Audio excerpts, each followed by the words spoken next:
Hi friends, आज हम देखने वाले हैं कीज़ हमें पढ़ना बहुत ज़रूरी है क्योंकि आगे के आने वाले टॉपिक्स में मेन हमारा टॉपिक की ही रहेगा, जिसके समझे बिना हम आगे कोई भी टॉपिक और समझ नहीं पाएंगे। ठीक है, तो कीज़ क्या होती हैं हमें ये देखना बहुत ज़रूरी है। पहले हमने क्या पढ़ा था, ईआर मॉडल्स कुछ इस तरीके के थे, जिसमें ये रेक्टेंगल जो होता है हमारा वो एंटिटी हमें बताता था, एंटिटी टाइप, और ये ओवल्स इसके एट्रीब्यूट्स होते थे। ठीक है, और यहाँ पे रिलेशंस वगैरह होते हैं। तो इस तरीके से हमारा मॉडल होता था।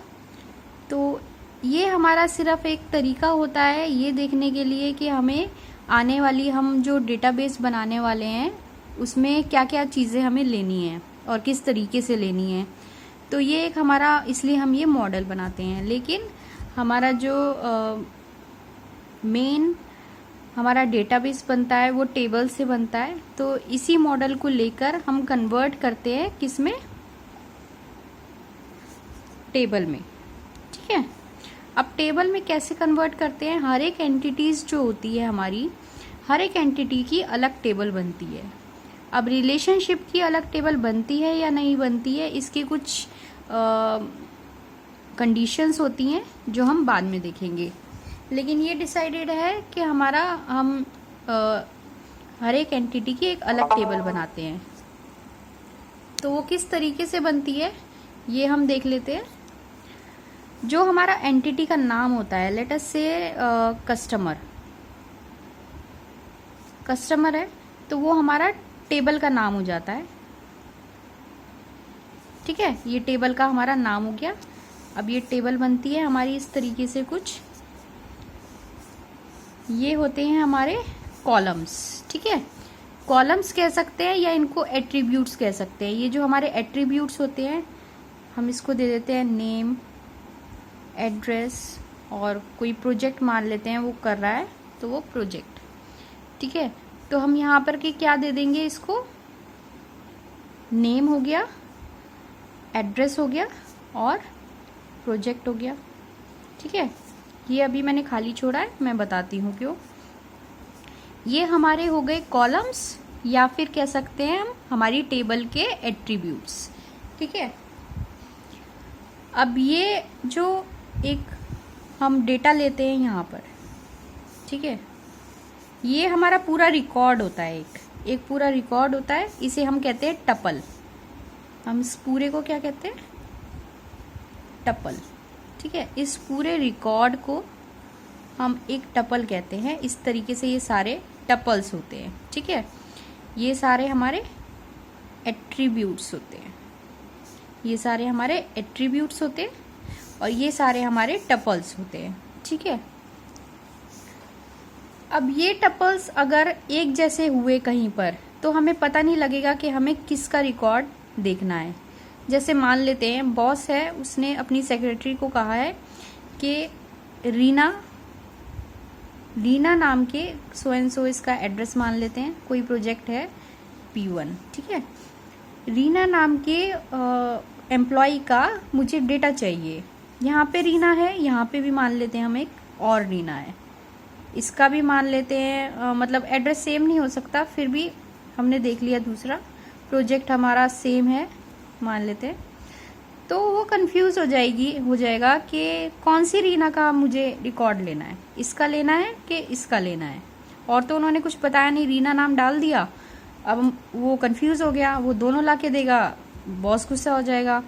तो इस कंफ्यूजन को दूर करने के लिए हम क्या लेते हैं, की एट्रीब्यूट। लेट अस से हम इसको ले लेते हैं कस्टमर आईडी। ठीक है, या तो ये हमारे टेबल में होती है या फिर हमें जनरेट करनी पड़ती है। ठीक है, अलग से कोई सीरियल नंबर डाल के जनरेट करना पड़ता है। तो हमने ये कस्टमर आईडी ले ली इस वजह से ताकि हम हर एक टप्पल को एक दूसरे से अलग दिखा सके। ठीक है, ये हमारा पूरा टप्पल है, हर एक टप्पल को एक दूसरे से अलग दिखा सके। इस वजह से ये जो हमारी की एट्रीब्यूट हमने लिया है ये डिफरेंट होता है हर एक में। जैसे C1 C2, C3 and so on. ये कहीं भी सेम नहीं होगा, मतलब ये C1 जो हमने जिसको अलॉट कर दिया तो हम C1 किसी और को अलॉट नहीं करेंगे, ठीक है। ये गलत हो जाएगा अगर हम अलॉट कर देते हैं। क्यों? क्योंकि फिर फ़र्क ही नहीं बचेगा, वही सेम सिनेरियो आ जाएगा हमारा कि रीना 2 है। अब यहाँ पर हमारी कस्टमर आईडी सेम हो गई, कौन सा कस्टमर C1 कौन सा कस्टमर C1 है, ठीक है ना। तो हमें ये हमेशा डिफरेंट लेने हैं, इसी वजह से ये हमारे टपल्स को यूनिकली आइडेंटिफाई करता है। तो उस एट्रीब्यूट को या उस कॉलम को हम की कहते हैं जो पूरे टपल को यूनिकली आइडेंटिफाई करता है, या फिर जो हर एक रो में अलग होता है, सेम नहीं होता, ठीक है। तो वो हमारा क्या हो जाता है, की एट्रीब्यूट। तो ये कस्टमर आईडी हमारा क्या हो गया, की एट्रीब्यूट हो गया। इससे हम पूरे रिकॉर्ड्स को, हर एक रिकॉर्ड को एक दूसरे से अलग दिखा सकते हैं। अब कीज तो ये हो गया, लेकिन हमारे पास और भी बहुत सारी कीज होती है डेटाबेस में, वो हम देखते हैं कौन सी होती हैं। हमारी 3 टाइप की हम की पढ़ने वाले हैं, सुपर की,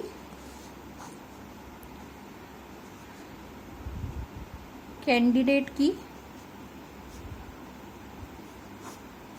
एंड प्राइमरी की, ठीक है। फर्स्टली हम देखते हैं सुपर की किसे कहते हैं। सुपर की के लिए हम एक टेबल बना लेते हैं छोटा सा।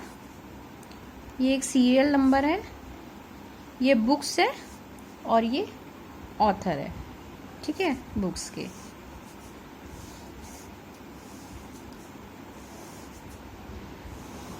ये हमारी एट्रीब्यूट्स हो गई हमारी टेबल की। टेबल हम कोई सा भी ले सकते हैं, मीन्स बुक डेटा करके हमारा कोई एक टेबल है, या इसको ये एंटिटी हो गई हमारी, और ये इसके एट्रीब्यूट्स हैं जिसे हमने कॉलम में कन्वर्ट कर लिया। अब इसके हम रिकॉर्ड्स बनाएंगे, या कह सकते हैं टपल्स बनाएंगे। तो ये टपल हो गया,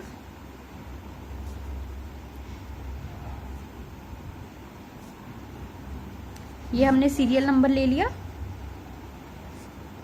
ये बुक्स के नेम हो गए,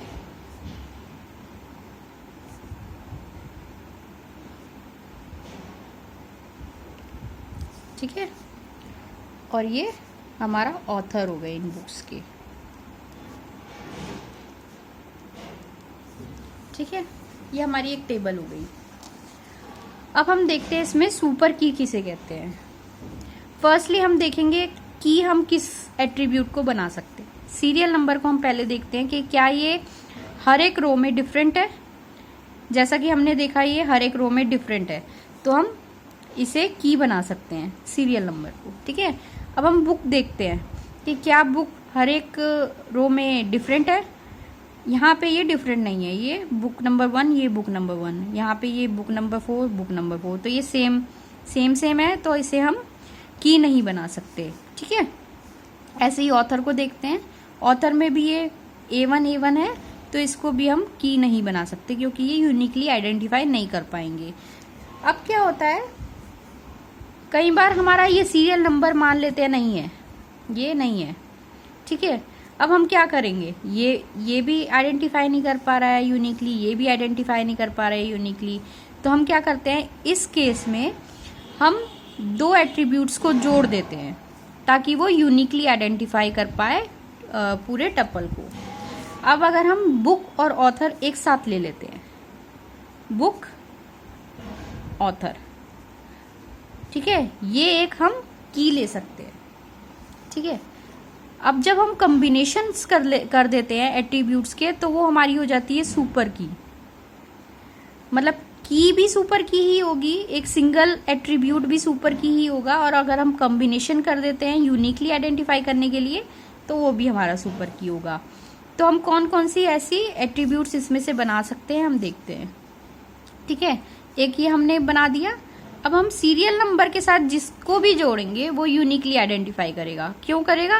क्योंकि सीरियल नंबर हम अपने आप में ही एक की है, तो उसके साथ कुछ भी हम जोड़ेंगे तो वो भी की बन जाएगा। तो ये हमने एक सुपर की बना दी, ठीक है।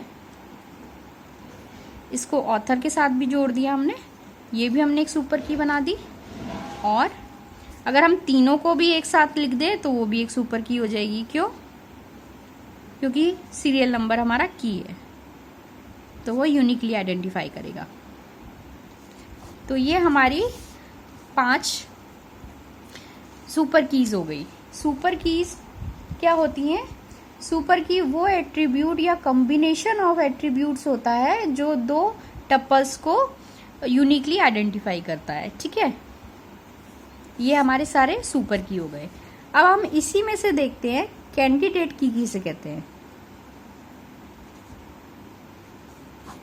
ओके, कैंडिडेट की वो सुपर की होती है जो नॉन रिड्यूसेबल हो, ठीक है। नॉन रिड्यूसेबल क्या होगा? अब वो देखते हैं हम नॉन रिड्यूसेबल किसे कहेंगे। अब ये तो नॉन रिड्यूसेबल है ऑब्वियसली, क्योंकि इसको रिड्यूस कर ही नहीं सकते, नहीं तो कुछ भी नहीं बचेगा। तो ये हमारा कैंडिडेट की हो गया। अब हम देखते हैं क्या इसे हम रिड्यूस कर सकते हैं। रिड्यूस मीन्स अगर हमने एक इसमें से एट्रीब्यूट हटा दिया तो क्या वो की बचेगी?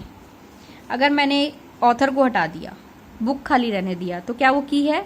नहीं है, तो ये नॉन रिड्यूसेबल हो गई। ऐसे ही अगर हमने बुक को हटा दिया, ऑथर को ही रहने दिया, क्या वो की है? नहीं है, तो हम इसको रिड्यूस कर ही नहीं सकते। अगर हमने इसको रिड्यूस करा तो वो की बचेगी नहीं, तो ये भी नॉन रिड्यूसेबल है, तो ये भी कैंडिडेट की हो गई हमारी। अब हम सीरियल नंबर और बुक को देखते हैं, क्या ये नॉन रिड्यूसेबल है? अगर मैंने बुक हटा दिया तो क्या ये की बचती है? हाँ, ये की बचती है, क्योंकि सीरियल नंबर एक की है हमारी, तो ये रिड्यूसेबल है, तो ये हमारी कैंडिडेट की नहीं होगी। यहाँ पे जिस भी एट्रीब्यूट को हटाने पर बची हुई एट्रीब्यूट की होती है उसे हम क्या कहते हैं?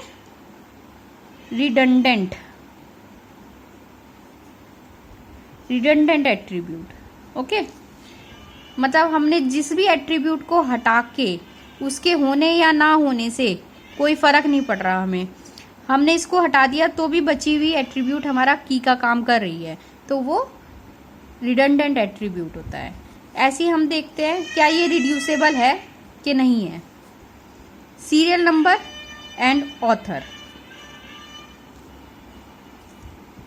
सीरियल नंबर एंड ऑथर, अगर मैं ऑथर को हटा देती हूँ तो क्या बची हुई एट्रीब्यूट की का काम कर रहा है? सीरियल नंबर बचता है हमारे पास जो कि एक की है, तो ये भी रिड्यूसेबल हो गया। यहाँ पे भी मतलब रिडंडेंट एट्रीब्यूट है, ये रिडंडेंट एट्रीब्यूट हो गया, तो ये भी रिड्यूसेबल है, तो ये कैंडिडेट की नहीं होगा। ऐसे ही सेम ये देखते हैं हम।